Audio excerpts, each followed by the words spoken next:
We're going to go live now.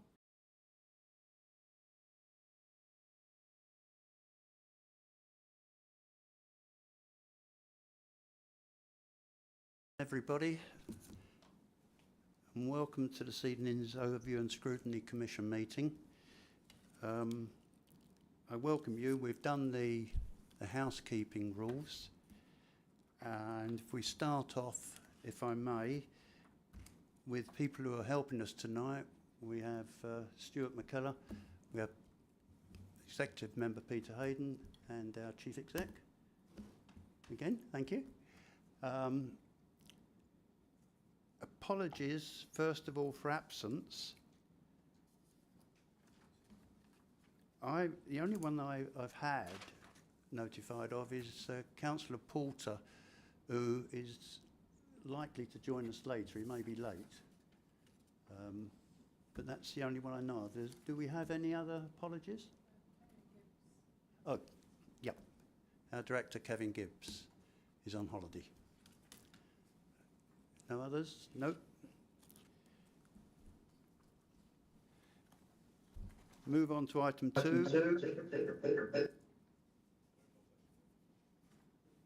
What was that? Yeah, you'll be okay. Okay, moving on to item 2, minutes of the previous meeting on the 3rd of November. Just before I ask whether you accept those or not, can I just... There was an item on page 5 of those minutes, which was an action to respond to a point that was raised. If I can just read the action and the response so all members are aware. The action to seek clarification around savings from the new transport model and expand on the explanation that income was generated by charging developers for use of the software which assessed the traffic impact of planning applications. The response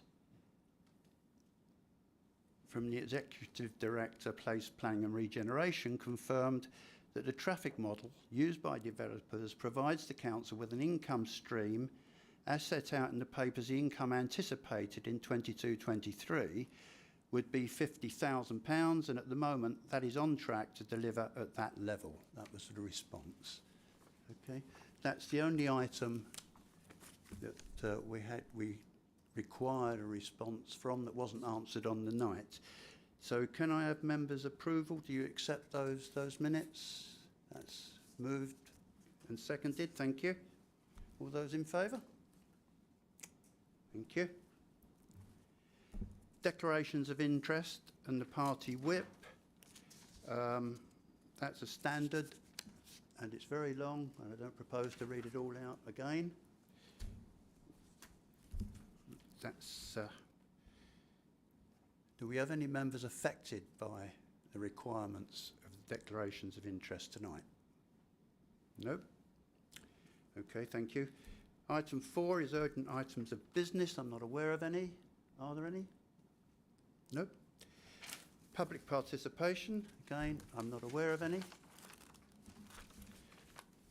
Item 6 is where we are asked, and we move into the formal budget consultation, and to consider the Council's draft budget proposals for 2023-24, currently out for public consultation. This, again, members, is our chance as the Overview and Scrutiny to have an input into that consultation. So what I propose to do, now there are an awful lot of pages of this. There's something like just over 250 pages. I'm not going to go through page by page, you'll be pleased to hear. What I have done, I've got some questions. I'm sure other members who have read the papers will have questions at which we can ask and progress as we go along. What you'll need to do is to catch my eye for those that are here, and for Councillor Virgo will give me a nod for anybody that's virtual. Councillor Hayden.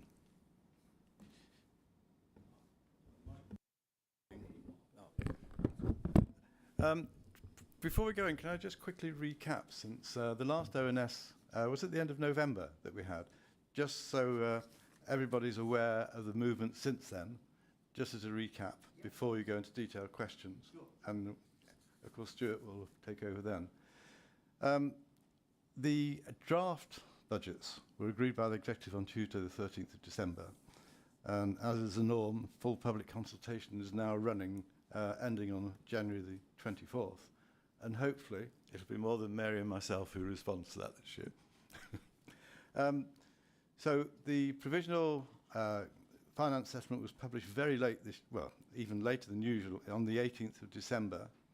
And just as a recap, members are very aware we're still facing a significant budget gap, which will almost certainly have to be supplemented for further savings and transfers from reserves.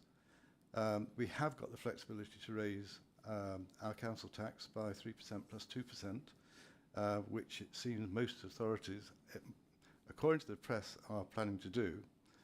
In fact, the Treasurer estimates that 95% of councils will do that.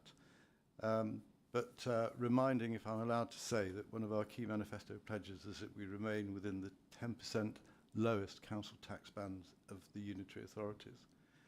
So the settlement was published last month, but in typical fashion, although it was announced, there's still lots of guidelines coming out. So Stuart and his team are still working on the detail of that, although the changes aren't that significant. So on that challenging note, I'll pass across to you, Stuart, if you wish. Thank you, Chair.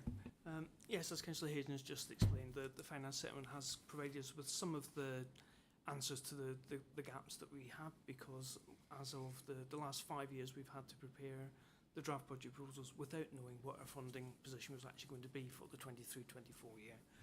It's even more complex this year because there is a national revaluation of the business rate system.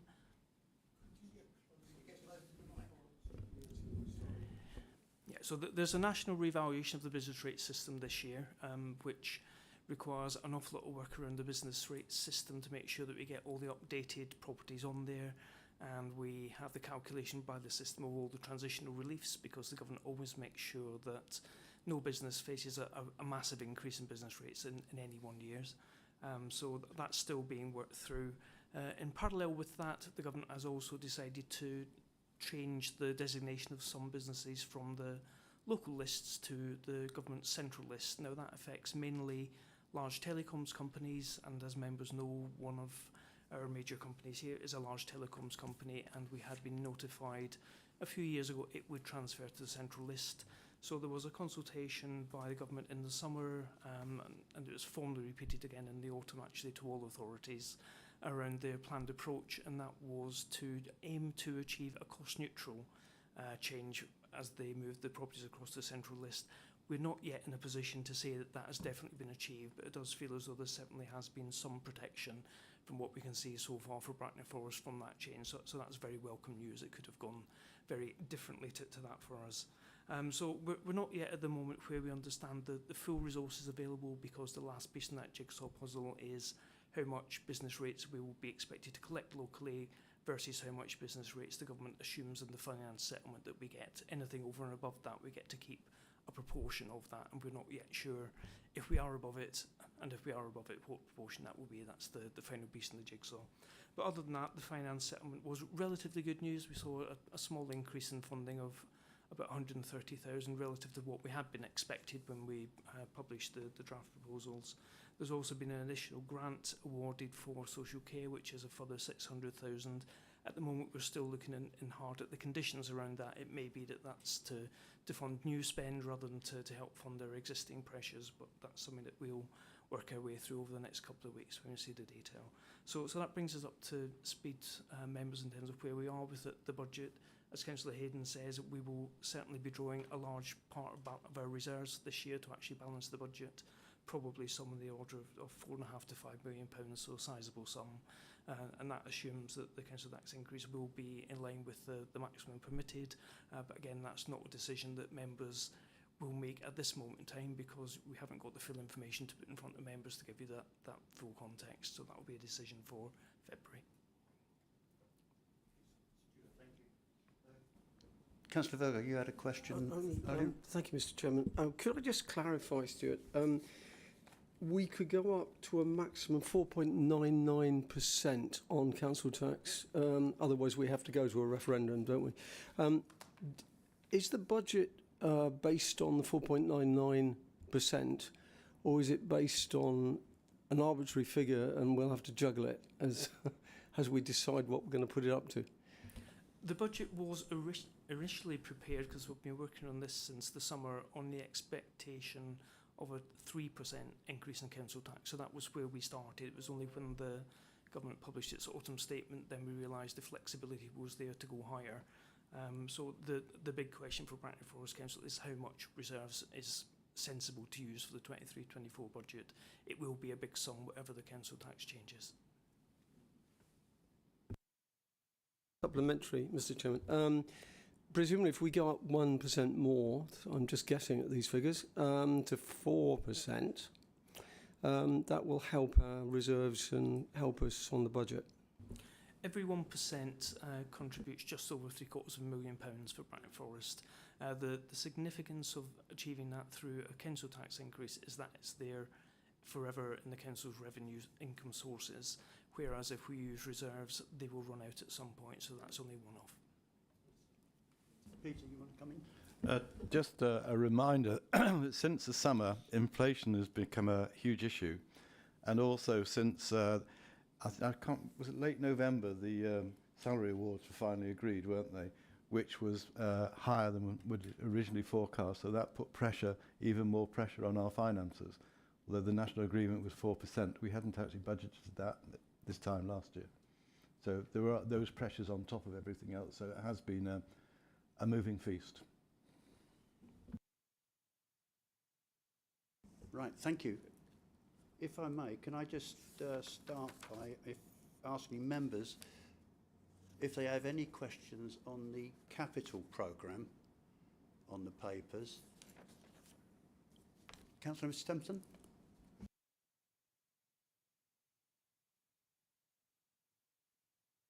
Here. Oh, that's it. Red. Thank you. I'm interested in the fact on page 265 and 266, I think it is, 267 even. It talks about capital funding for schools. Now, is that maintained schools, or is there any chance of doing maintenance on all the schools that are no longer, that are now our academies? I mean, what are we talking about?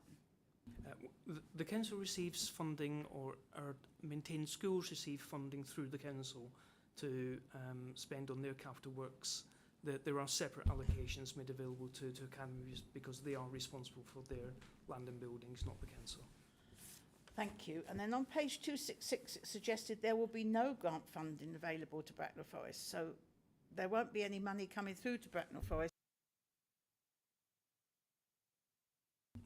There are generally a number of different strands of funding made available to schools for capital. The one which we haven't benefited from for a while, I won't expect to, is for enhancement to increase the number of placements, because as you know we have surplus places overall in our schools, so we don't expect to get any funding for that. And we may still get some funding for general capital maintenance, we're not sure at this moment. And then I'm a bit confused because it talks about schools, and then in the same paragraph it says in Annex B, and when you look at Annex B there is nothing about schools anywhere.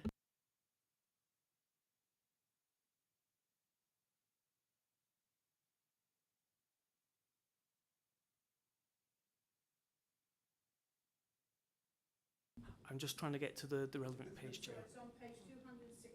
No, Annex B is on page 230. Yes, it does carry through into page, actually it should be Annex C, the reference. That's where the detailed proposals are. So that does include a sum for schools capital maintenance of 1.86 million. Yeah, apologies, that's a reference that should be to Annex C.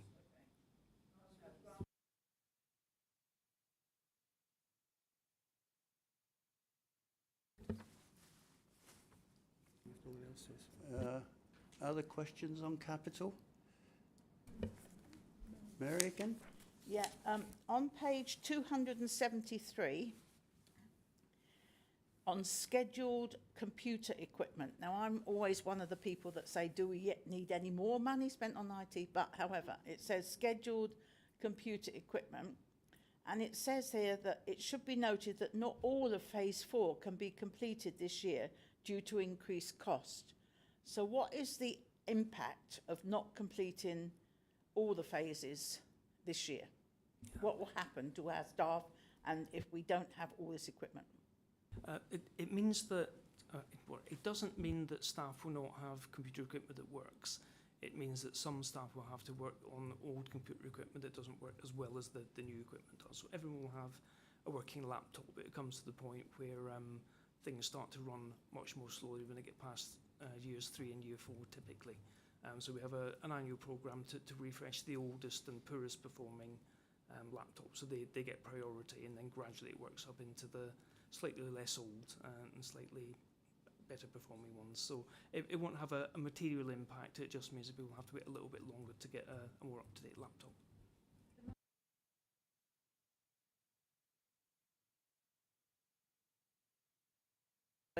From someone who's had an old computer and it didn't work, it's so frustrating that I think we're actually, how much would it cost to actually move this so we get all the phases done in this year? How much extra?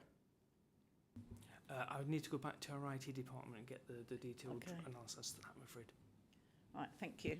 Stuart, could you move your microphone a little bit closer to some are having difficulty in hearing what you're saying? Thank you. Councillor Mrs Birch. Thank you, Chairman. I'm actually slightly confused because I've got pages 78, 79 I'm asking. Is that the correct part? Because it's so, I do it all online. I find it very confusing which bit I'm actually looking at. Is that are those the right pages for the capital? It's about the car park. Right, let me just get it again. I'm very envious. I see people with paper copies, and that I find so much easier. I find it really, really tricky going through 300 pages online. I find it almost, I've got to say, it challenges me, and I don't read it all. Whereas before, I would sit and quietly read it and spend a few hours. That's just, ignore that. Anyway, so on the car park and maintenance of it, I couldn't find High Street. I found all about the new systems for lexicon and but where is about High Street? Because at the moment there's been a lot of things about that, and there's been a few problems with the structure. Where is that in this, please? The High Street car park is part of our corporate property estate, so any deterioration works to that would be picked up generally through the maintenance programme, the capital programme. However, we might have to look at a larger scale scheme for the High Street car park in the relatively near future, and that would come forward as a separate capital proposal. Okay, so it's actually not here. I really looked for it. I couldn't find it. There's no specific reference to it. It's Okay. just part of the conditions survey that informs the maintenance Okay. programme. So my second question on those pages was there's something about there was some money allocated for the Jubilee. Where on these budgets is there money allocated for the coronation? At this moment in time, I don't believe there is actually, so that's something that we may need to consider when we get into the final budget proposals. If I may come in on the coronation, there is a revenue budget allocated, not capital. Okay. So it's within the separate, yeah. We'll come to the revenue. Thank you, Chairman. It was just the thank you. high. Thank you. Stuart, can I, on car parks, and there's a couple of references under capital. One of them, it's talking about parking infrastructure upgrades. That's on page, well, depending which number you want to pick on, 275 or 27.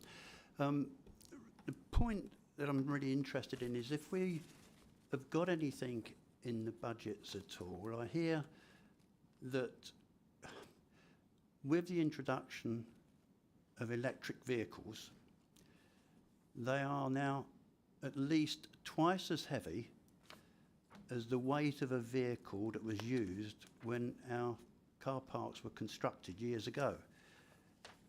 The point being, if you got a whole load of electric vehicles parking in our high street car parks, would they be able to take the weight? Now, I wouldn't expect you to answer that, but somewhere in the budget at some time, presumably we will be looking at those car parks and their structure to see if they can withstand the weight of electric vehicles, which are so heavy. Now, why I say this is there was a report in the Daily Mail the other day identifying this problem in some detail, which has triggered my interest in when are we going to prepare some finance to be looking at these structures. And if the structures, of course, theoretically, if you've got 4 or 5 stories and they're all come with electric vehicles that weigh twice as much as any vehicle that we were used, will we have to demolish them and start again, is the longer term thinking. But it's when do you think we'll see something in the budget? Have you any idea? Have you heard of any plans? Well, before anything appears in the budget, it would be subject to a condition survey, which would test the load, the conditions of the car park. And I would hope that the Avenue car park is many, many years away from having those challenges. It's much more recently constructed. We have other older car parks. The High Street car park is one in particular where, the members who've been in there will see that some of the spaces are corned off at the moment. That's to reduce some of the weight loading on it. The car park's perfectly fine to use, but the advice is that we should be mindful of that, and part of that is, I suspect, due to the additional weight that comes from the vehicles that are using it now. Councillor Hayden? Thank you, Chair. Just going back, you raised this quote. I think you might even have been before Christmas when you asked it. Just with me, yes. It was quite gratifying that I asked the Assistant Director of Property about it, and she was very aware of it. And the recent surveys being done in the High Street car park by Arup do actually take into account the potential weight increases due to electric vehicles. So the consultant engineers that we use are actually, that is part of their work programme now, that they are taking into account for that.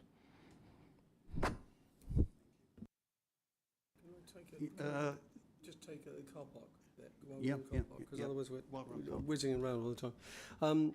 Can I just ask that something I don't understand on 2027, going back to car parks, it says an infrastructure upgrade. Do I understand this to be the way we collect the money, and therefore we are going to lose the ticket machines and have some IT system? Is that what that means? Right. There is a separate project going on. I think Stuart might have to bail me out on this, where they are actually looking at the ticket collection, because even in the Avenue, it could be improved both in terms of reliability and also response times as more and more people go online. I understand there is actually an active project examining that at the moment.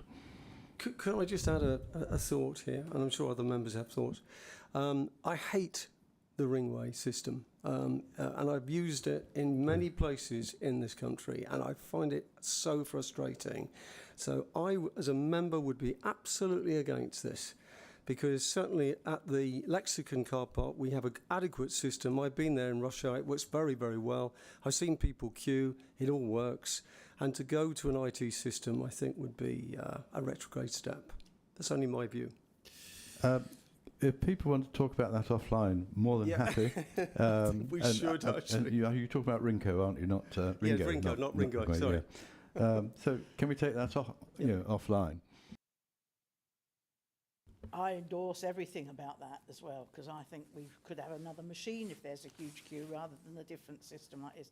But my question is about the really horrible news, really, on page, I found it on both of them, page 45 or 281, where it says many significant maintenance projects on roads are now beyond financial reach, and the residential and highway network is necessarily a low priority for intervention unless a public risk is identified. Local member and resident dissatisfaction is a clear consequence. Increasing highway claims are expected due to reducing condition levels, particularly carriageways and footways. This is just a horrible statement to read, because I drive a car, but if you're a motorcyclist and there's a pothole, then it's likely to throw them. And the fact we're ready to accept more suing and more damage because we can't afford to mend the roads is really quite frightening. And I would ask, in the past, we've always had a lot of funds, grants, I think, given to major highway projects, like Hamworth Roundabout, like Golden Retriever Roundabout, like Twin Bridges Roundabout, like the Golden Farm, whatever. Oh, no, Running Horse. Whatever, they're all big projects. Can't we get any money from the government for little projects like getting a pothole filled up before a motorcyclist lands on his head? The words that you've read out are absolutely in there, but I can reassure you, Councillor Missy Templeton, that that's been prayed as a justification for putting the extra £1.6 million in from the council's funding, in addition to any government grant funding that we get for the local transport programme anyway. So this is an additional investment, and what the wording is justifying why we're doing it. Then, as somebody who will respond to this and will have to answer some of my residents on this, it's badly worded, because the way that's written is the saying we can't afford to do all of that. Instead of saying this justifies 1.6 million in order to make sure the potholes are filled and that we do have satisfactory road surfaces, that should have been in. This justifies why we need this extra money, not implying it's going to be hell driving around Bracknell because we've got no money to put in. So I'll take that back. okay, thank you. And can I just also, on the grants, can I just raise it, please? Because in capital, oh yeah. On these grants that we can apply, and it is capital we've applied for before, you always have to apply for this pot, don't you? And you apply for a pot and some of it comes out. Now, in the paper this morning, it suggested that absolutely every application costs about 30k. And many of those pots, for example, in investment zones, are now falling flat, and there's only going to be about 20 of them, and they're booked in for the universities. Now, I know this council applied for an investment zone. So did we have to spend £30,000 on applying for an investment zone, which is now withdrawn, they've cut it all back, and it's now just unless you've got a university, please? No, the only costs associated with our bid was officer time. Thank you, Mary. Jill? I just want to clarify then, when I read this, I thought it was a 600k increase in money that we're going to have for maintenance of our roads. Is that correct? And so it's an uplift. Yes. So we're actually putting more in, because I know in the past we've decreased it as much as we could, and now we're actually putting extra money in. That's so right. That is correct, isn't it? Yeah, good.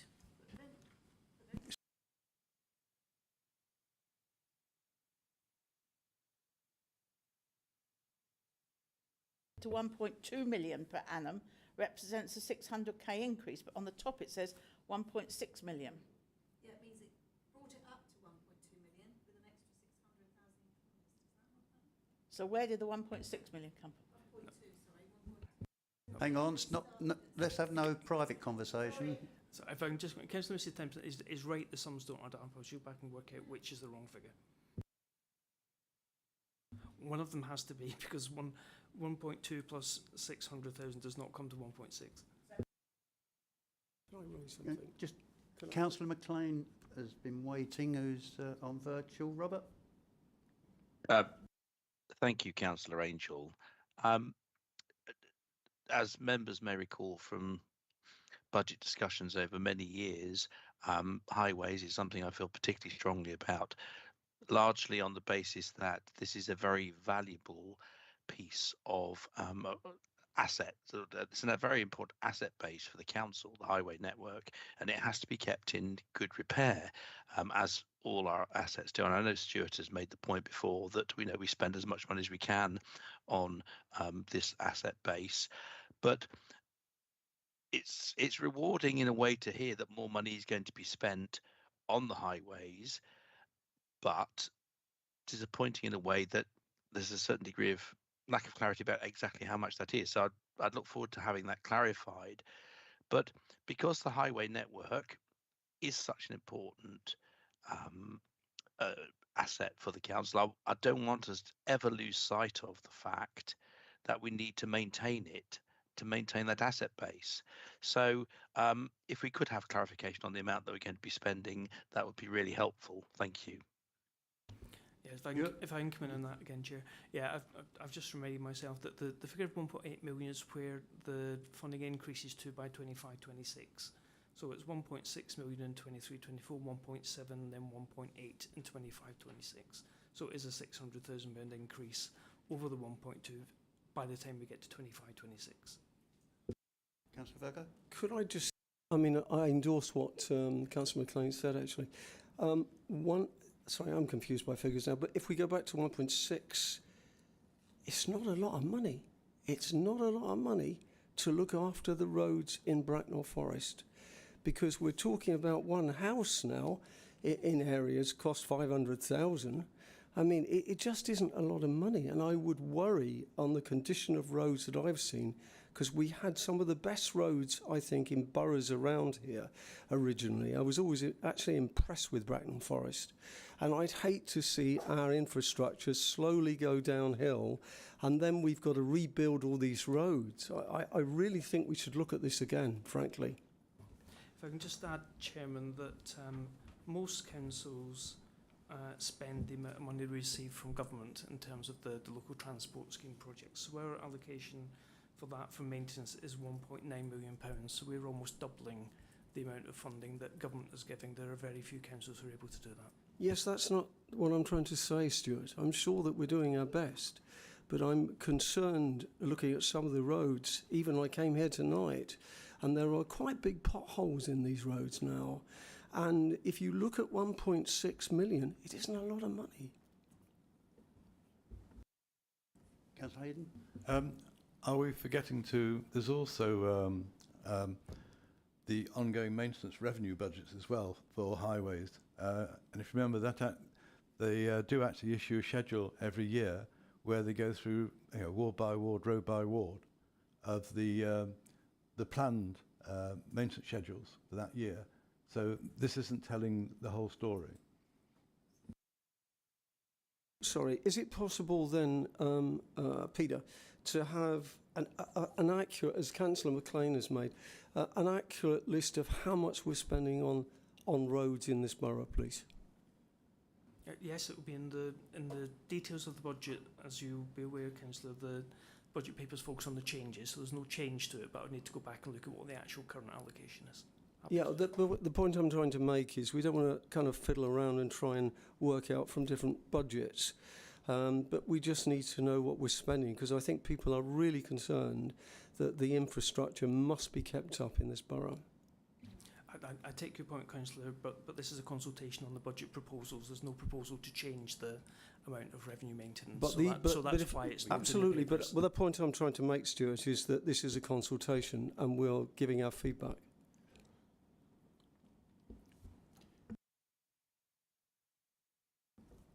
Gina? Let's see if this is working. It is. It's brilliant. Looking through all of this, the capital replacement stuff. So we're looking at stuff like replacement of equipment in Bracknell Leisure Centre. We're looking at the Downshire Way Golf. We're looking at all sorts of things. But what I'd like to know is how much money has been given into looking at the play equipment for our children, because we've got a number of subsidised, I would assume, from Bracknell Forest Council for the equipment. Some of the equipment is pretty old and is looking very, very tired, therefore a risk to our children. So is there specifically a stream of money in here where we are committed to ensure that our play areas are safe? I had my notes, they're on my desk. Sorry. Not in this year's budget, Councillor. This is the first year for many years there has not been a specific line for rolling programme of enhancements to play equipment. The reason why it's not in this year is because we feel as though the investment that has been made in those previous years has now got them all up to a reasonable standard. It's something that will be revisited each year because there's a regular condition surveys, which looks at the health and safety aspects as well as how well the equipment is looking and being maintained. So it's looked at every year. This is the first year for many years that it hasn't felt necessary to put any funding in. Okay, I was having to talk with Steve Chown, and I understood for him there was sort of a rolling equipment replacement. There certainly has been, and they've probably got some funding left over from previous years, which is being used to keep that going. Yes, thank you. I might be wrong, I don't think so, but quite a lot of the play equipment is actually owned by the parishes, isn't it? Certainly we have one, which is the Morgan, that's funded by Crowthorne Parish Council. However, Chaucer Woods is not. Right. That's Bracknell Forest. Fair comment, but it's just, it's a bit of a mixed bag, isn't it? That It is, certainly, but unfortunately money will have to be spent on the Chaucer Woods area because of the continual damage being done there. So it's an awful lot of money going down the drain, frankly. So I did have conversations with Steve and with the Rangers to see if there could be another idea of looking at letting our children play safely, but not necessarily fenced in. So we could be, if we were smart, we could commit some monies, but not a huge amount of money. I'm really happy to continue those conversations with Steve. can we take that away with us and respond directly? Could I come in on that? It's Councillor Hayes. Yeah, Dorothy, yeah, I was going to call you next. Okay, it was just on the same thing. Tina, it's Dorothy Hayes here. You might want to consider, or we can meet up. Wingfield Parish Council are in negotiating with the borough. We're actually taking over two play areas and using 106 monies that have been, through building works. It's something that can be used, and it's a good way of going back. We'll talk later or take it offline with Peter, but I know that's how I'm actually dealing with it on Monday night. Okay, but that Chaucer Woods, though, is not parish. That is borough, because it's part of the lease. They were borough play areas that we are taking over control of. Okay. Okay? I would hope. Thanks. Yeah, we'll get together then, Doc. Thanks. Yep. Okay, thank you. Any other questions on capital? No, then we move. No, hold on. I can't find it actually, but in the budget there was some money that we got, I think, from 106 that was then put to SANG and local transport infrastructure, or local transport, I think it was. I was just trying to find it on the budget. I'm sorry, I was scribbling around there. Was it capital? Would it be capital? It is capital, Chair. Yeah, Yes, it's on page 280. 280. Right. I suppose my question is, there's quite a lot going to SANG, and I would have thought we'd get quite a lot from SANG, that's all, and it could well go into local transport, whatever local transport schemes are. I didn't quite understand that either, to be honest. It tends to be the case that the money that we secure for SANGs has strings attached. It has to be spent on the purpose for which okay. it's awarded. Yeah, okay. Okay. Worth a try, wasn't it? Okay, then we move on to the general, and perhaps if I kick it off, there's an item on the revenue budget for under the transport strategy, which says new bus contract pressure subject to change upon tender and exercise, and we're going to put in an additional £387,000 in 23-24. Stuart, my question is, can you tell me how much we will then totally be contributing to that, please? No, I'm afraid I can't this evening, Chair, because that would go back to the base budget. I don't have the information in front of me. Just can reassure members that is the aim of that is to continue the funding at the same level to secure the same network coverage as we currently have. So that's why that pressure's gone in. Okay, could you advise us what the total is? Not this Afterwards? evening, Chairman, but I can No, no. afterwards, yes. Yeah, please. Thank you. Right, others. Mary. On page, I don't know what it is, 301, which I'm down scrolling through, which is right at the beginning, Annex A. It says about, well, on the explanation over the page, it talks about external auditor fees. But there is nothing included in external auditor fees. So why it says they're going to increase, but on Annex A at the beginning, there's nothing alongside it. So I'm asking why it's going to increase next year, but why is it in this year's budget? It's not in this year's budget. The figure's gone in for the 24-25 budget, so it's in the year afterwards. So we know it is a bit confusing, the external audit fees. The audit of the 23-24 accounts will cost us about £100,000 more, but because the audit is always undertaken the year after the accounts, and actually the financial impact is in 24-25. Oh, okay. And the other thing is similarly on forest care, because forest care, it says removal of the pressure, but there's nothing on forest care on this budget, but it comes in, we get money back, 153 in 24-25. That's right. The idea being that forest care is supposed to be a trading arm, so it's supposed to break even. At the moment, it isn't. So therefore, the expectation is that by the time we get to 24-25, there will have been a business plan brought forward that will secure that break-even position again. But it is confusing that we have information about this budget, which is the consultation about this year's budget, and then we have information about which isn't this year, it's going to be next year. The commitment budget in Annex A is a rolling programme of which shows the financial impact of policy decisions that have already been made. So it was decided as part of the 22-23 budget that forest care should move towards a break-even position by 24-25. Okay. So that's why it is a kind of 3-year view. But a lot of it relates to next year, but some of it is future years as well. Thank you. Thank you. If I can just, Councillor Porter was hoping to have arrived at the beginning, but he's anticipating being late, but he sent me a couple of questions, so on his behalf, if I can just raise them. And they're both on the same page of the revenue budget under savings for delivery, page 79. First of all, there's a reduction, under grounds maintenance, says a reduction of weed spraying from 3 to 2 sprays per annum. And if I can just read John's point, reduction of weed sprays from 3 to 2 a year could cause damage to our verges and roads and actually be a pressure in future years.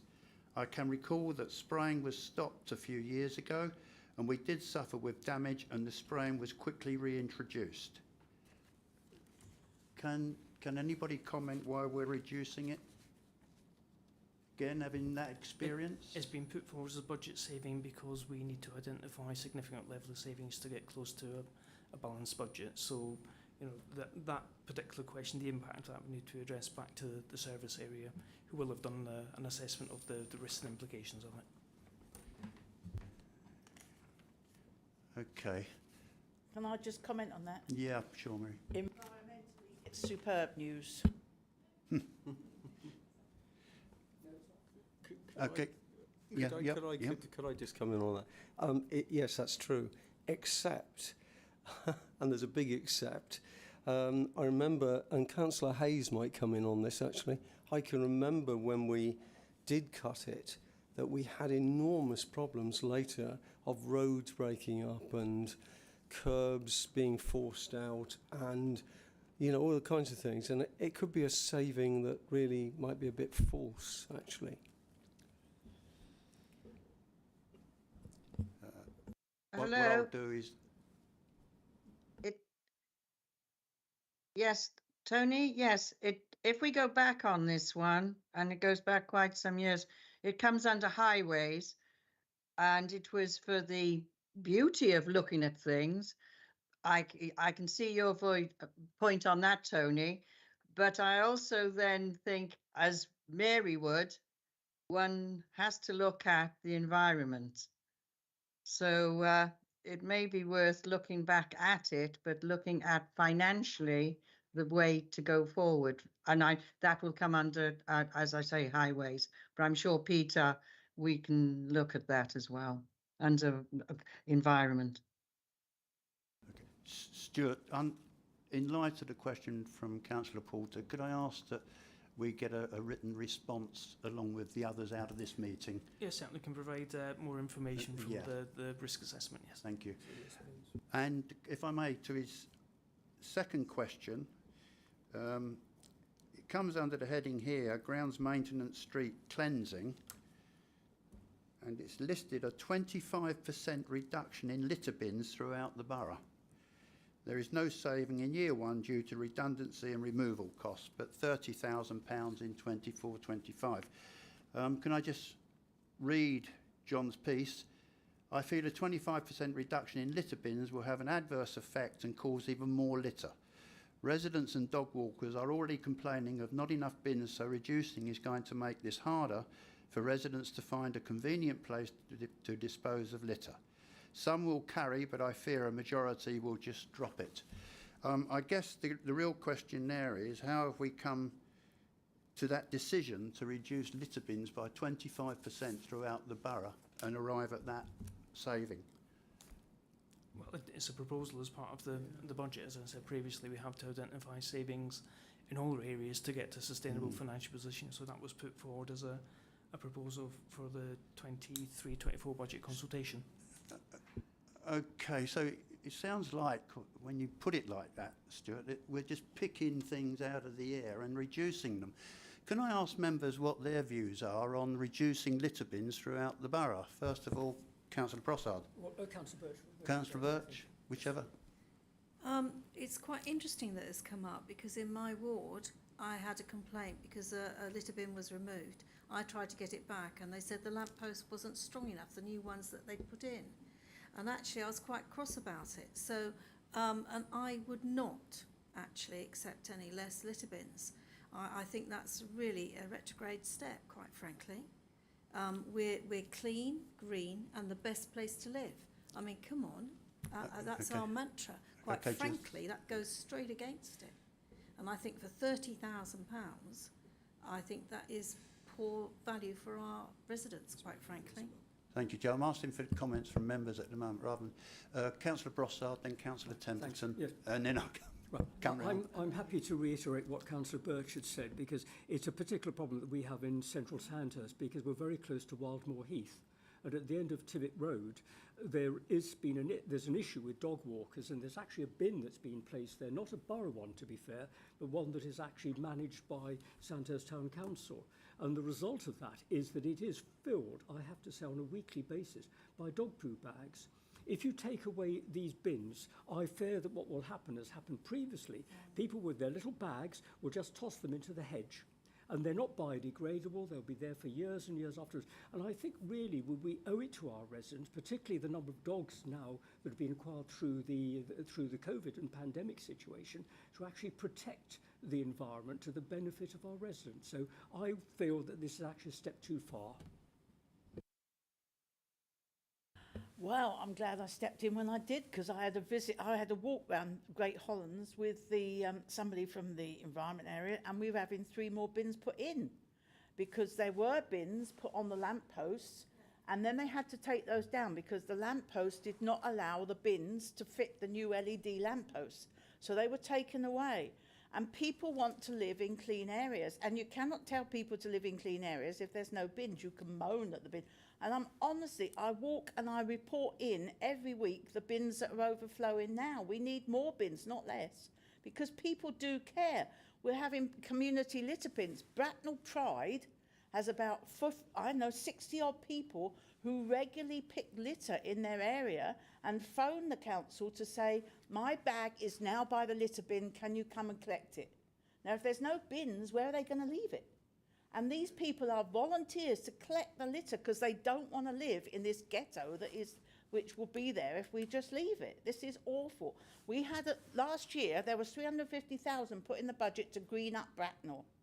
If we don't have bins, we're paper in Bracknell, not the green in it. Thank you, Mary. Councillor Mattock? Thank you. Thank you for that. I totally agree with everything that's been said. Particularly, it's bad when you live near a fast food outlet and people don't have a bin to put them in, so they just throw it on the floor. And I'm sorry, that is detrimental to the wildlife. We're so proud of our green and open spaces. They're going to be devastated if we don't do something. Thank you. Councillor Gibson? In '94, when I went onto a police committee with consultation with the public, I was thinking, was it arson? Was it murder? No, it's litter and dog mess was one of the biggest issues we had, that and parking. And it's not changed. We actually had a candidate in Hamworth who was standing just as the litter picking candidate. Was that 4 years ago, 8 years ago, Jill? This is something that is a red hot button. I can't believe the political naivety to see this in the budget as a reduction when all the councillors here on both sides have been out on litter picking exercises. This is just ridiculous. Thank you. Tina? As an adjunct to that, and to what Councillor Mattock said, green open space, clean green open space, Councillor Birch. So let's look to the next page. Reduction of budget for contractors to remove larger fly tips. Would the fewer litter bins then contribute to the larger fly tips? For the simple reason, how large is large? A fly tip is a fly tip, frankly. So we need a little bit more money to cover the fewer litter bins and to take over looking at the fly tipping. Thank you. Councillor McLean? Robert? Thank you, Councillor Angel. It's with a certain degree of trepidation that I take issue with Councillor Temperton because actually she's a former teacher and I'm not. But of course, we're not talking about less litter bins, we're talking about fewer litter bins. So that was an aside. But the main point I want to make is actually this is strategically an example of salami slicing services, which is exactly what we shouldn't be doing. Because each time you take a little bit of money out of a lot of services, you denude them year on year, which is exactly what we shouldn't be doing. And I know local government finance is in a very difficult position, but actually what we need to focus on is strategic decision making over more than 1 year rolling periods, because if you take money out of each service every year, all those services get significantly poorer over time. So we need a holistic strategic approach, and I appreciate the officers are trying to do that within a very, very difficult fiscal environment. But trimming bins here and there for the reasons the members present have said tonight is actually counterproductive to saying to our residents, we care about your local environment. And I think you make these salami slicing decisions at your peril. Thank you. I understand Councillor Poulter is now with us virtually. John, would you like to come in? Yeah, thank you, Chair. Sorry for my delayed attendance. And I think I've just come in on one point that I was going to raise tonight regarding the litter bins. And actually, there was a post tonight showing from somebody that actually works with our MP saying that the litter bin in Allsmore Lane looked disgusting. If we're proposing to reduce our litter bins by 25%, do we have an assurance that the remaining 75% will actually be emptied regular? Because I think that's part of our problem as well. And going on from last night's council meeting where we pledged to reduce our carbon footprint, well, having litter sprayed all over our countryside and everything else is going to do very little to reduce the carbon footprint, because it's just going to add to the plastics getting into different places as well as other litter. So I'm totally against the reduction in the litter bins. And on the same page, I also noticed that we're going to be reducing the verge and road sprays from 2 to 3. And I can remember a couple of years ago that council actually decided not to do any sprays, and it caused absolute mayhem to our roads and our verges by cracking them all up and the weeds growing through the tarmac. So I would also be against reducing the number of sprays from 3 down to 2. Thank you, John. I think anybody else? You want me to come in now? Sorry, I did have my hand up. Sorry. I wish I'd been able to get there now with you all. Having said that, yes, it's interesting listening to you, because Parks and Countryside is the litter bin part. So you need to look at the budgets on that side. That's where it comes under. And that's Rangers and the rest of it, and what the budgets are on that.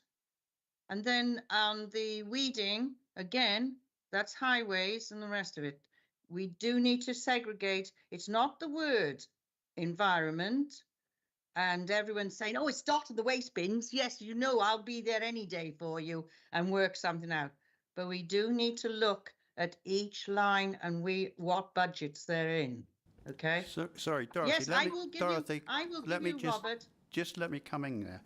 We are looking at the budgets, and we are looking at Annex C, and these reductions are clearly shown with a description of what they are. You need to look at when you look at delivery. Then you need to look at when it's the delivery of who is placing it into what category of alignment. That is the Parks and Countrysides, if there's the bins there, because at the end of the day, it's one contract then of who's collecting. And some of it is parish as well. So it does need to be looked at across. Councillor Verga? Yeah.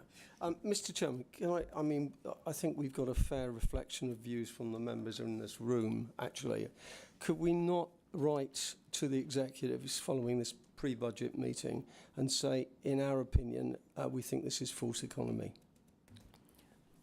Chairman, you don't need to formally do that. It gets picked up in the minutes, which I'm sure will record very clearly members' views, and that will go to the executive as part of the final budget proposals for consideration. And there will, of course, be informal conversations between the executive members and the officers between now and then also. Thank you, Stuart. I think in addition to that, of course, if there isn't a response from the member, then clearly we can consider it as a separate item for a future overview and scrutiny commission.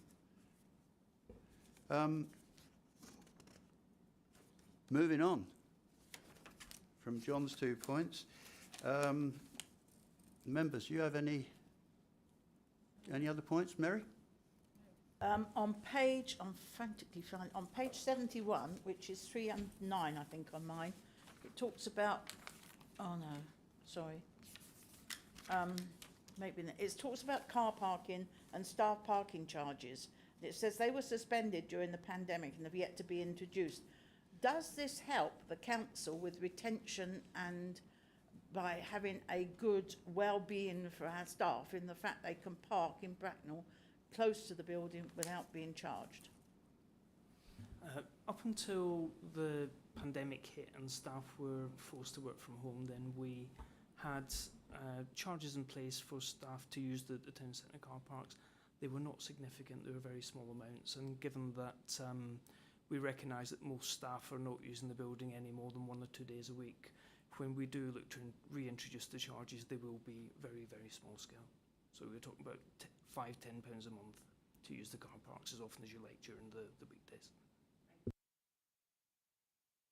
Same page, it says waste collection. Councillor Hayes is now listening. Additional above inflation payments. Is this salary rises for all those staff?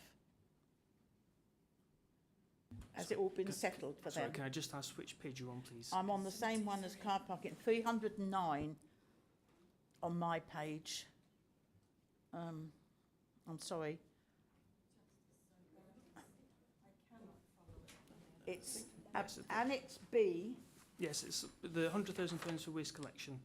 Yes, that's on the second page of Annex B. Sorry. Yeah, that recognises that a number of councils have faced industrial disputes around the terms and conditions for waste collection staff. So we've looked to work proactively with our contractor to make sure that we don't face those situations in Bracknell Forest, and that's looking at what's a realistic pay level for the staff, and also for the cost of running the vehicles, which obviously is a lot higher with the current cost of fuel. Mary, you should know, it's Councillor Hayes again. The one thing we have got in this borough is, of all the 6, we are leading the way, and we make sure that our staff and our service is protected. That doesn't mean to say that we would have a problem, but at least we are prepared. And I'm sure you, as one person like myself, would make sure our residents' waste is done correctly and collected correctly, but we do protect ourselves also. Thank you, members. Other questions? Mary? It's a bit, well, anyway, when it comes to budget saving proposals, it's still positive. Now that threw me completely, because when it's positive, I always thought that when it was a good news, it was negative, and when it was a pressure, it was positive. So this time it's different.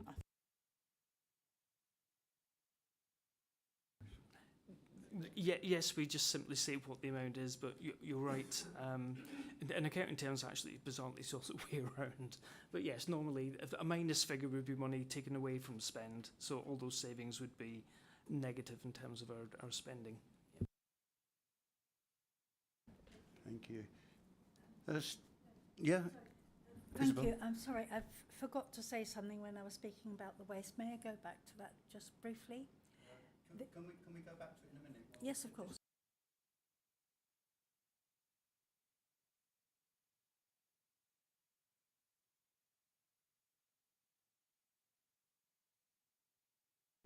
I was just going to remind everybody that a lot of litter around actually causes a lot of distress to wild animals. And they get caught and they get trapped and get their heads stuck in small tins, etc. We should really be very aware of that. Thank you. Thank you. Next question I have, we move on to the fees and charges section. Page 93 here, Annex D. I see that under concessionary fares, it says new annual season citizen rail card is going to be increased from £17 to £19, which is an 11.8% increase. Can somebody explain to me how do we arrive at that sort of increase, and what's the thinking behind it? Bearing in mind, on top of that, of course, will be the trains themselves are increasing their fares. So I'm just interested in how we arrive at an increase and pick that subject. When we approach the fees and charges, there's normally a guideline around the expected increase that would apply to most of them as an average. But the way in which it works is that each of the individual service areas will look at all the fees and charges within their area. If that average figure feels right relative to what the market situation is, then that they will go with that. If they feel as though the market won't bear it, then they will typically not go for an increase as high as the standard. And for some areas where they feel as though it's reasonable, and in this one it would be largely due to rounding to £19 exactly rather than £18 and something to get the 5%, the 7.5% increase, then that's what comes forward as a proposal. So the framework is to set a guideline which is around 7.5% this year, because that's what we're having to provide for inflation on our spend. But it would have been a choice to have not put an increase in at all. It would have given been, the cost of living and what senior citizens are facing at the moment. It would have been, but I mean the reality is that, as Councillor Virgo said, the local government finance position is on a knife edge at this moment in time. So we're all facing cost of living increases. That applies as much to local authorities as it does to businesses, as much as individuals. So we have to balance how we can continue to provide the statutory and discretionary services to our residents at a price that's affordable, and part of the way in which we fund that is through the fees and charges which are levied. Stuart, could I just ask what that rail is? is, I don't understand this. Is it a supplementary reduction to railway tickets? I don't quite understand this. What that is. To be honest, I'm not an expert in senior citizens rail cards yet. I'm Okay, sure I will be at some point because in the it's near future. separate, isn't it, to the national rail reduction on a senior citizen. Mary knows everything. Brian, you can have a choice. You can get your bus pass or you can get a train pass. And so you have a choice. I have a bus pass because I use the buses, yeah? But if you use the trains a lot, you can get the train pass, and it's like an E+ for the trains, and so you get reduction. It's nothing to do with the railway senior citizen thing, but you can go and you get a reduction on the train pass because you've got that.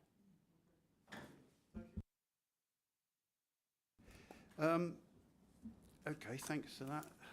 We've got better understanding. Still on fees and charges. The annual collection of garden waste and the brown bins. It says here it's going up from £55 to £60, but we were talking, somebody said that it was already that price. Can somebody confirm? But I thought it was 50 and went up to 55 because I got the letter advising on the increase. It was me who thought it was 60. That would be for the last financial year. This is a proposed increase for the coming year. I was just going to confirm that. Okay, can I just ask again then? I mean, while we're trying to encourage everybody for this sort of thing, how do we arrive at a £5 increase? Who actually decides the £5 and how the calculation is? Is it simply down to it says collection of garden waste? Is that because of the vehicle costs, petrol costs, the labour costs? Increasing numbers that you're going to have travelling. Dorothy, I'm not asking you, I'm asking the Treasurer. As I previously explained, Chair, it's we apply a standard increase of around 7.5%, but each individual service area will look at the applicability of that for those particular charges that they face. So the proposal from service areas, they feel that a £5 increase, again, probably for administrative simplicity, is what the right level of increase is. Okay, Dorothy, please, now.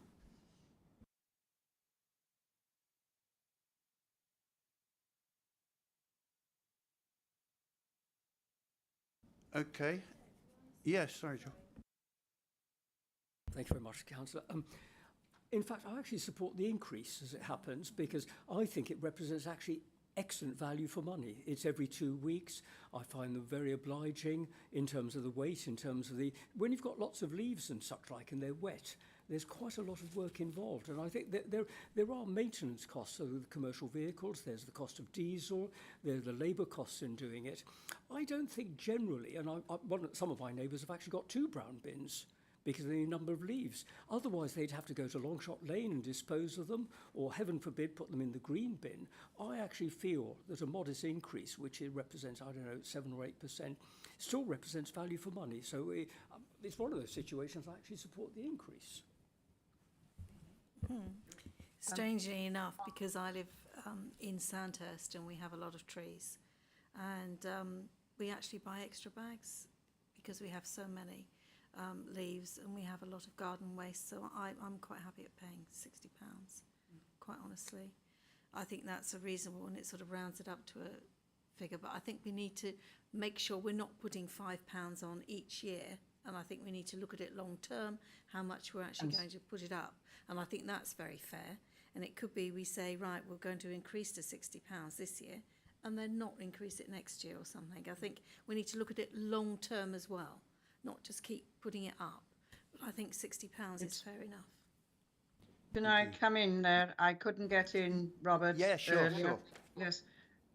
Thank you, both of the last 2 speakers, because value for money is what this borough gives, particularly on environment. And if you look at the bin cost in comparison to other councils, we are the lowest. Not that we should be looking at that, but we also have the prospect of we don't waste what we collect. We also make the process of it into composting, and the borough communities are also benefiting from it. So you have to take the spread of the figures. We're not doing it because we're increasing it, but we are also looking at the expenditure of collecting as well. And of course, I'm sure in the future, you will be looking at the prospect of not increasing when we don't need to. But at this point in time, it is a requirement, not a necessity to say, yeah, let's put it up another 5, but looking at the costing element of it. But having said that, our residents are very appreciative of the brown bin, to the extent that some people do have more than one. Thank you. Thank you. Okay. Moving on. Any other items on fees and charges? No? John Porter. Yeah, sorry. John? Yeah, thanks, Chair. I don't know if this comes under it, but it's under the People Director and it's still Annex D. Page 104. Hold on a second if I can just get my relevant page up. It's regarding the marriage and civil partnership ceremonies. The proposed increase for this coming year is 3%, yet there's a proposed 7.5% increase for 24-25. So I'm just wondering why the increase is not as much this year and less the following year, unless the Treasurer already knows that inflation is going to stay quite high, despite what the PM promised us.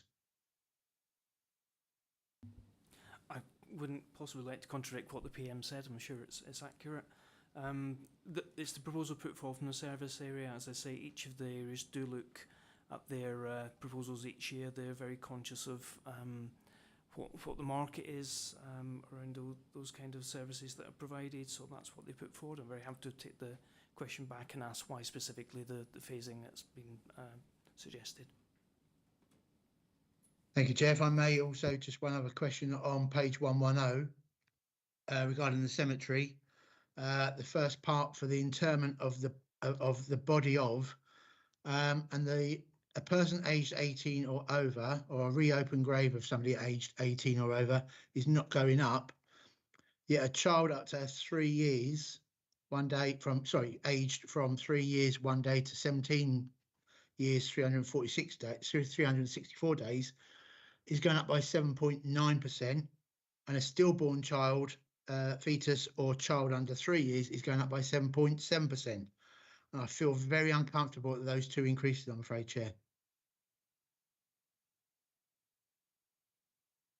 It seems as though we're focusing on the wrong people.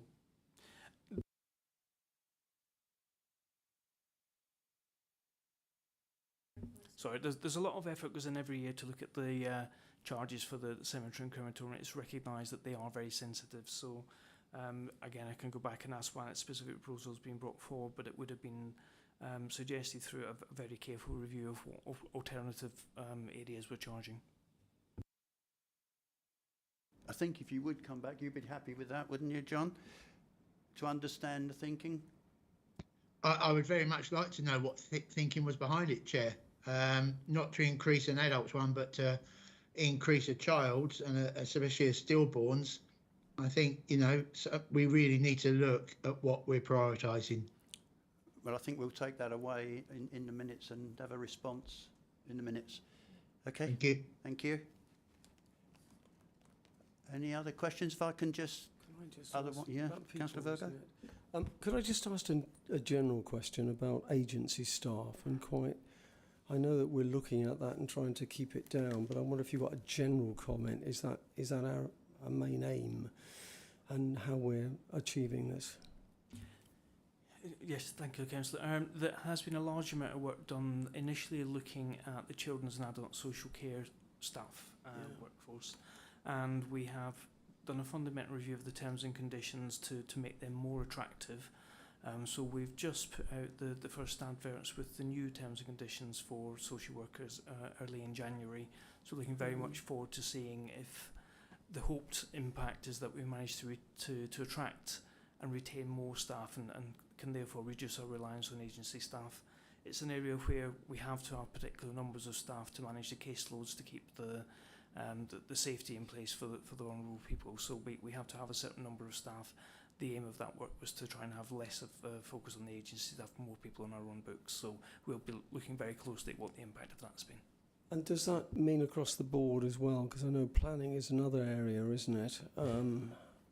Yes, we're looking to roll out the methodology across other areas, and planning and highways are one of the top areas within that. Thank you. Stuart, just as a comment, just before we close on the budget, calculation of the council tax, we got all these figures and commentary under Annex H, which gives us the tax base and the percentages. Is there any reason why there isn't numbers that would be meaningful to the public who are looking at this document in terms of the pounds, shillings and pence that it's going to have an impact? I mean, you know, to Band D, background, it says it's 100%, but what's that going to be worth in money? At this stage, Chair, we only look at the tax base calculation. If there's any changes to discounts, exemptions, etc., the actual level of the tax that's levied by both this council, the police authority, the fire authority, and the local parish and town councils, that goes through the full council meeting as proposals in February later on. So I can assure you that this may not be of that much interest to some members of the public. It's of great interest to our parish and town council colleagues, though. Any other questions? Yeah, I think I would like to go back, if I could. Could I just go back to the council tax amount of money we're going to levy? I'm not absolutely clear on this, to be honest with you. If I understand that we are going to, at the moment, and obviously this will be an executive decision, I suppose, on 499%, as I understand it, and not just 2%. The 2% is social, isn't it? Social care. And the rest is what we decide to levy. Will that ease these problems that members have questioned and give us a bit more room? Or is the idea to keep it as low as we can, and we'll just have to take the pain with some of the items? The draft budget proposals set out a budget gap of best part of £8 million. That assumes no council tax increase whatsoever. So therefore, the bigger the council tax increase, the less reliance on the use of reserves that we will have. As I said previously, to reiterate, the important part is, even though it does feel uncomfortable to raise council tax in the current environment, it is our only sustainable ongoing income source. So therefore, if we're looking to put in place a longer term sustainable financial position for the council, council tax has to be a part of that. Yeah, and you would say, in your view, Stuart, the best thing at the moment is to push this up and take the pain and keep the reserves because we might need them. There is no Section 151 officer anywhere in the country who's advising anything other than the maximum council tax increase. Fair enough. Okay, thank you. Members, I think, Councillor Hayden? Thanks, Chair. Just a quick interrupt on there. Remember that there's a gap that has to be bridged, and we are using reserves, but we have to use the reserves prudently, and it's a balance of increasing council tax, or can we justify using that much amount of reserves this year? It's that commercial decision, if you like.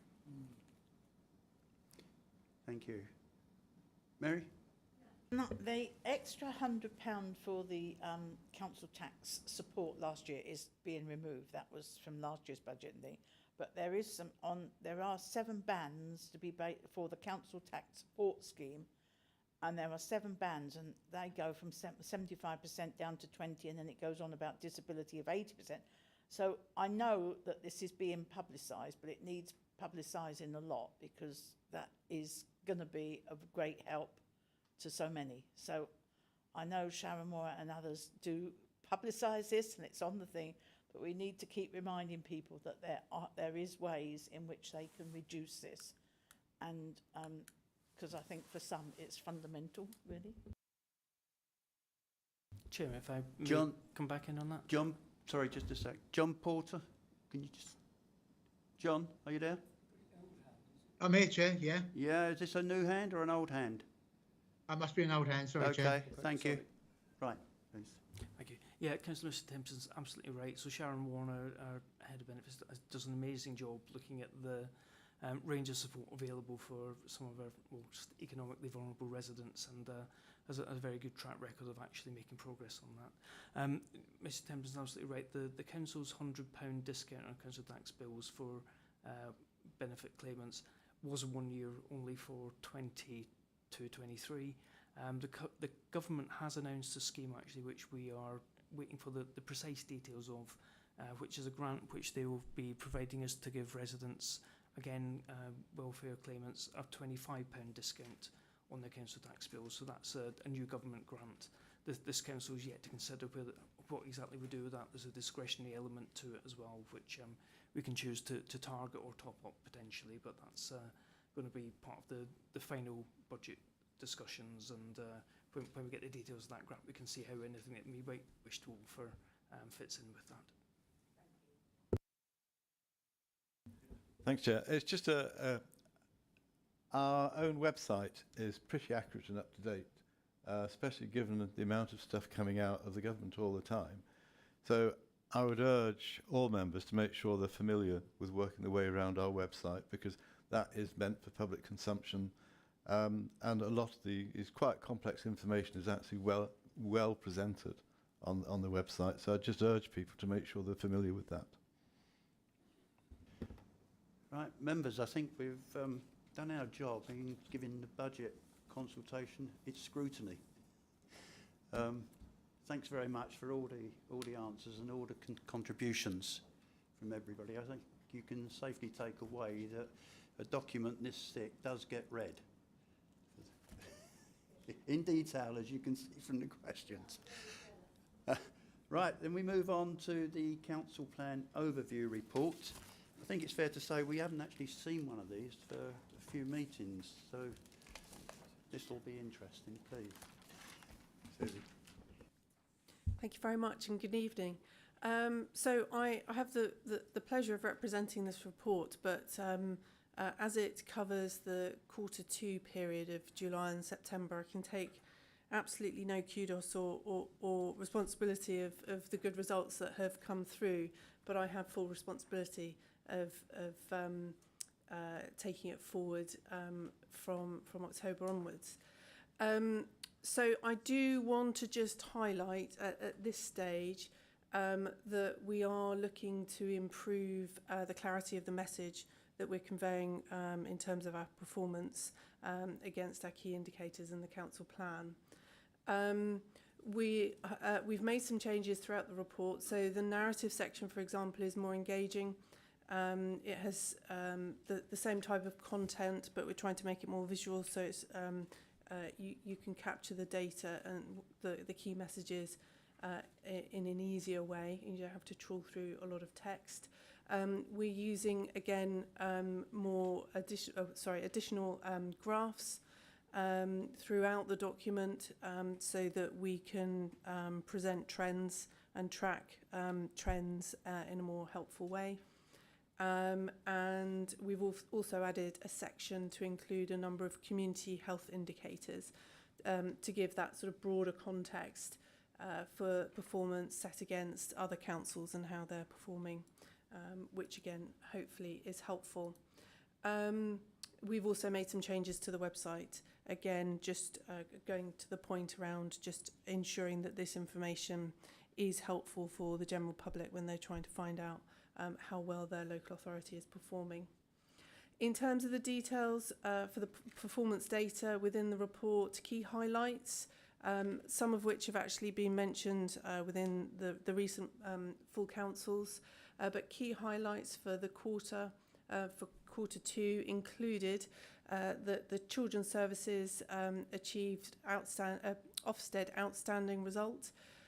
We agreed, this council agreed the financial hardship action plan, taking a strategic and sustainable and cross-council approach to supporting residents to become more financially sustainable. We've facilitated a number of community events, particularly related to the Royal Funeral, and continued our support for the Ukrainian arrivals and hosts in the community. We've also clearly had some challenges, and some of which have been mentioned today, this evening, not least inflationary costs and general cost challenges amongst all service areas, and COVID-related sickness and staff capacity. Despite the challenges, the vast majority of actions, 81%, as set out to support the council plan and its delivery, are on track, as are the indicator measures. The full details of the actions are set out within the report. I'm very happy to take any questions, but do forgive me if some of the detail I'm not yet up to speed with for Q2. Thank you. If I can just perhaps ask to start it off, quarterly indicators on page 278. One of them states there, L221, satisfaction with customer services. Last quarter it shows 81.8%, and this quarter it's showing 59.2%. Any comment as to why customer services satisfaction has dropped like that, or perhaps how do we measure it? That's a good question. I don't know the full detail, but we did. Is it 70 page 278? Yes. You're looking at this one.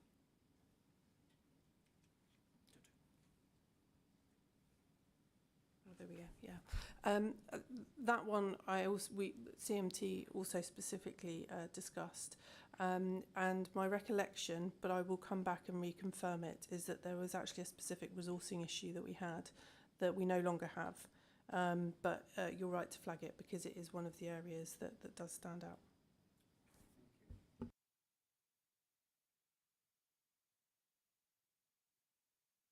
Yeah, I thank you for that, and thank you for all this. I've read most of it, and I did ask when the SEND report came out, when the key performing indicators will be reported, and would they be reported in this these quarterly things? Because for many people after that SEND report, we need to show that there is improvement. We need to show that things are happening positively, and key performing indicators will be a real good measure for the public and the parents who are concerned, and there are a lot of them still, that they would show what is happening, positive and negatives.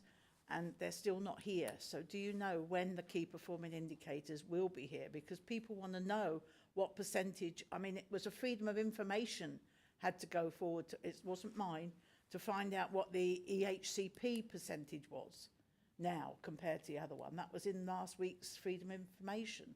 So people are very concerned about what's the percentage of EHCP meeting their deadline, and that would be really good information. Yeah, absolutely take your point, Councillor Temperton. This is one of the challenges with, this is Q2 data and performance, so there's a lag time in reporting.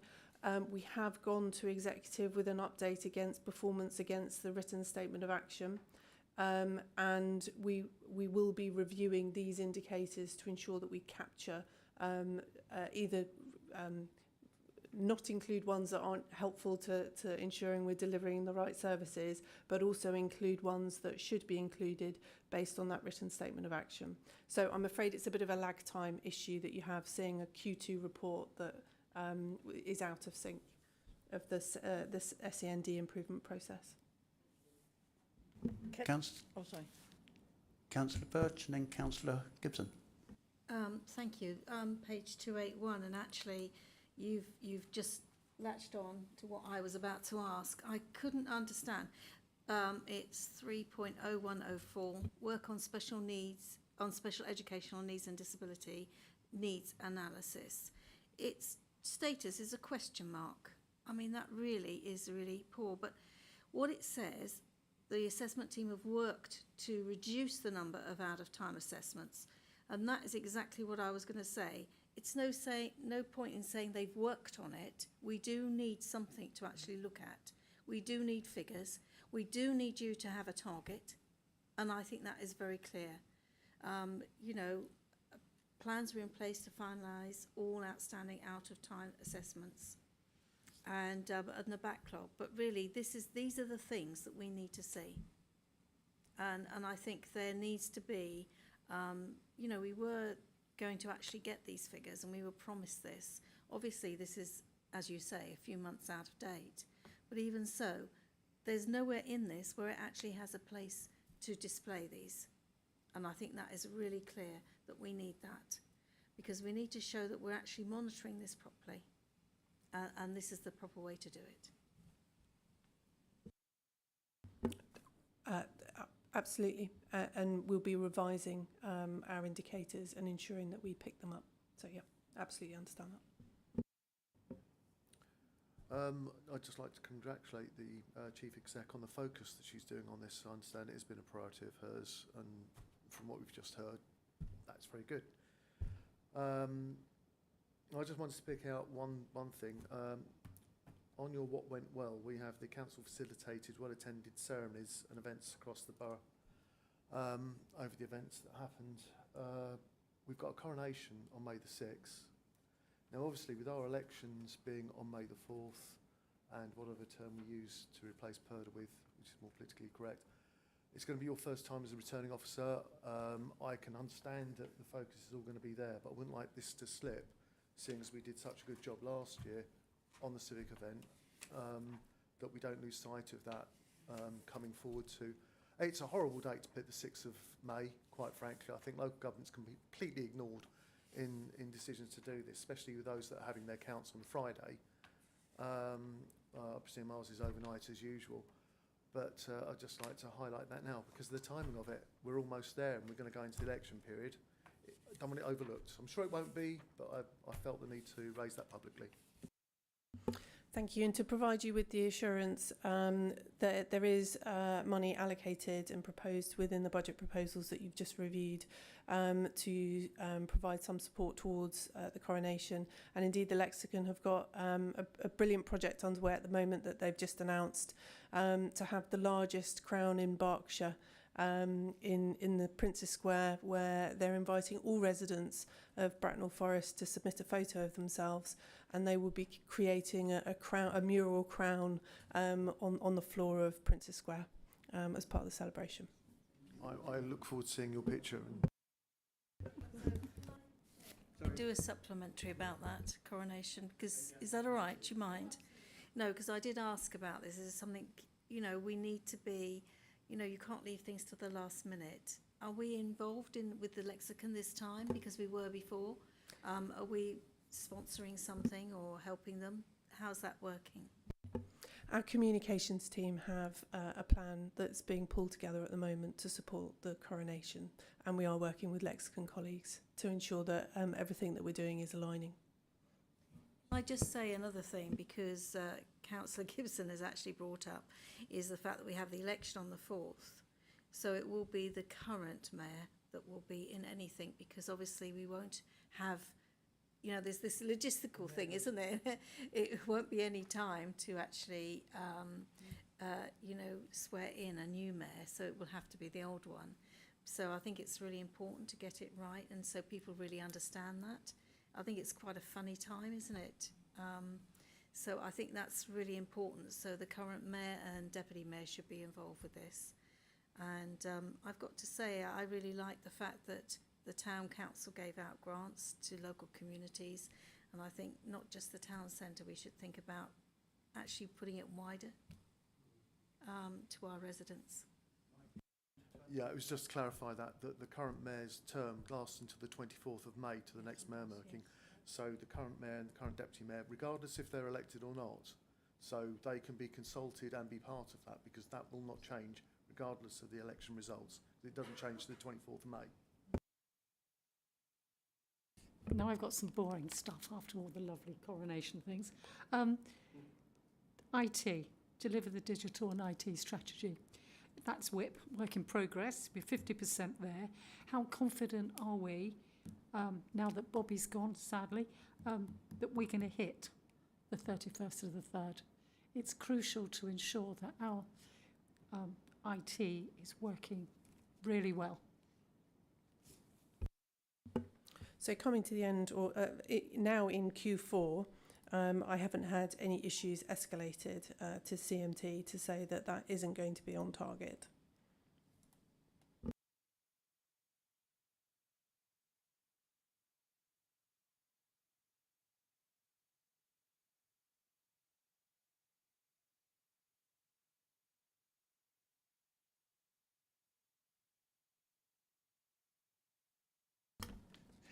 It's L436 on page 285. It says the number of visits by customers with a disability to leisure facilities managed by everyone active. I think there's a bit of a typo there because it says last quarter 797, this quarter 813, and it says the current target is 26,600. It doesn't gel. Okay, just a note. Whilst it's going out there. Okay, that brings us to conclusion item 7, I think. Then we move on to item 8, which is the primary parent governor representative appointment. God, that's a mouthful, isn't it? Hello, Victoria. Can I disappear for a moment? Yeah, of course. I think the paper speaks for itself. We really formally, the recommendation that Victoria Hill is appointed to the role of primary parent governor representative on the Education, Skills and Growth Overview and Scrutiny panel for a 4-year term of office until the 30th of November 2026. That's seconded, thank you. I don't think there's going to be much discussion about this, Victoria, and I think everybody's going to welcome you. And hopefully you'll find, you'll find it pleasant work, in a sense, and interesting. Yeah. Right. Anybody wish to speak to this, Peter? Congratulations. What school are you the parent? Janet's Park. Right. Okay. That was just me being curious. That's all. There's no hidden reason. Okay. Anybody else wish to speak on it? Yeah, I think all those in favour. Yes. You're in. I was going to ask the same question, Peter, because I am very pleased to meet you, young lady. Please write down the name Donna Cox, and you now know I'm Dorothy Hayes. We do visits to schools and parent-teacher associations and the rest of it. I work very closely with in the borough, because just recently it was being able to help the parent-teacher associations, one in particular, St. Mary's, getting a lot of nice stuff from when they were doing their Christmas thing. I was able to put them in the right direction to get certain things, and I would more than willing come in and talk with the schools and parent teachers associations on the environment of collection and that, and what children can do. Thank you. Right. We move on to item 9, which is the work programme update from the panel chairman. John, would you like to kick off? Yeah, thank you, Chair. I can't actually see up. Yeah, thank you. As you can see, our RAG rating is green. We had our public recommendations meeting on Monday just gone. Next Wednesday, we have the Equalities Impact meeting. Just go through all of that. So we are hoping to have the draft report ready for the Commission next month. So it's all going well. There are going to be 6 recommendations. But following on, Chair, for our future, we were going to try and look at the registered social landlords as our next review. But with the Commission's permission, I'd like to actually change that to actually go back to our very first review, which was regarding the SEM and CREM. As you know, a piece of land was identified and it then had tests via environmental health and everything else. And I believe those tests have now been concluded, but nothing has come back to our committee or the Commission. So I'd like to resurrect that, excuse the pun, and just find out what's going on and set up for the future chair of the Environment and Communities Review Panel, that is one of their priorities. And the other thing I would also like the panel to look at on the next session after the May elections is to look at the introduction of food waste into flats, because I believe that is actually not performing as well as it should be, and just to find out why and what we can actually do to assist.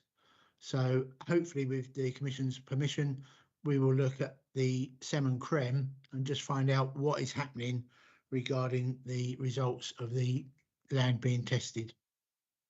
Okay, Happy members, to take any questions, Chair. thank you. John, does anybody have any objection to that at the next meeting? No?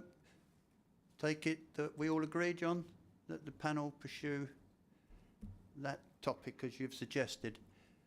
Thank you, Chair. Okay, next one. Jill, would you like to update us? Thank you, Chair. We have our final meeting looking at the 6 recommendations and making sure they're exactly right for the draft report on Monday. And so the draft report for the SEND review will be ready for the next panel meeting in February. So that's likely to be quite a heavy meeting by the sound of it. And we're going to review, let me get right, what are we doing?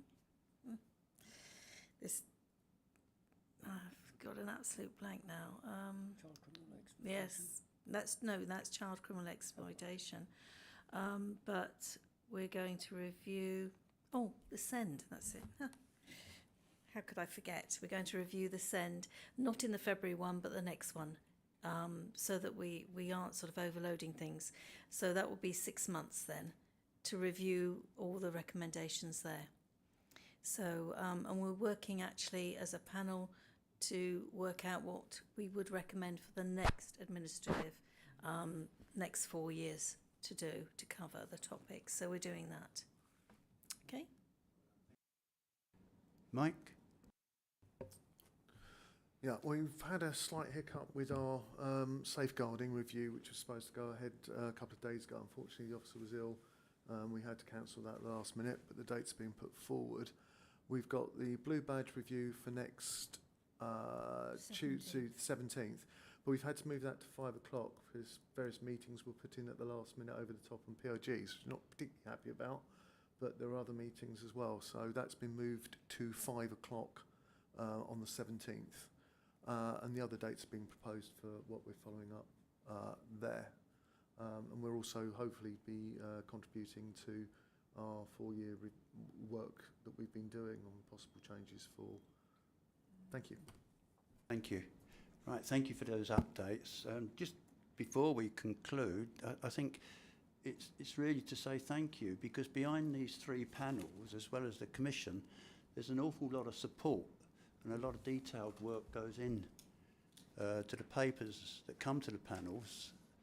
And I think on behalf of us all, we'd like to thank the officers and everybody that contributes to the work of those panels, because nobody sees them, nobody hears about them. So thank you, and record that. Thank you. Right, I declare the meeting closed, and thank you. The next one is on the what is it? February the 9th.